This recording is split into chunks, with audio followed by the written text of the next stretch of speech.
I thought the urgency in the second half defensively was so much better. Only 18 paint points for them in the second half, only 2 transition points in the second half. I do recognize that it can be discouraging when we shoot the ball that poorly. You know, there are some nights where you just can't get one to go in. You know, our guys, I felt like battled. We won the possession battle by a bunch tonight, which always gives you a chance to win, but 27% from 3 is hard. Was proud of the way we took care of the ball. I think that's a step in the right direction, and you know, for the team to respond at halftime the way they did, you know, they deserve credit. I thought our physicality was much better in the second half. You know, those are things that we can build on going forward. How did you feel like Keyonte's minutes went tonight? As expected. A little rusty, but I thought he was moving great. Thought he was getting up and down well. I thought he made some athletic plays in small spaces. You know, I was more concerned with his willingness to slam on the brakes, and I thought he had a couple possessions where he really pushed it athletically. His change of direction offensively has become a weapon for him. And obviously, to play good defense, you have to be willing to plant and change directions. So I think for the most part, he did okay. I'm sure he's, you know, like any player, he's frustrated. He probably feels like he should have made a few more shots, but that's not what I was watching tonight. With guys like Blake and EJ, what are you looking for from them kind of through the last stretch of the season? I think understanding and continuing to form their NBA identity. Like, who are you now? How do you help the team now when you go in the game? I think EJ is probably a little bit further along than Blake, just based on some opportunity. And his identity seems to be relatively clear in this moment.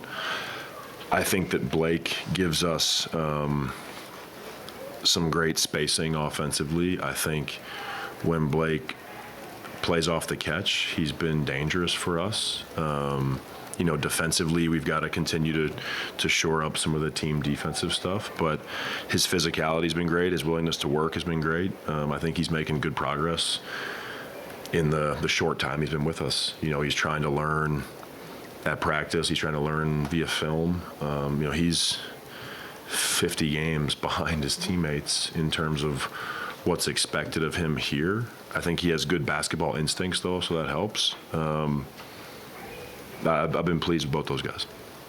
You've mentioned it kind of all season, Isaiah playing off 2 feet, and that being such a big thing, but I think I can recall 3 plays specifically where it was so obvious, the 2 feet.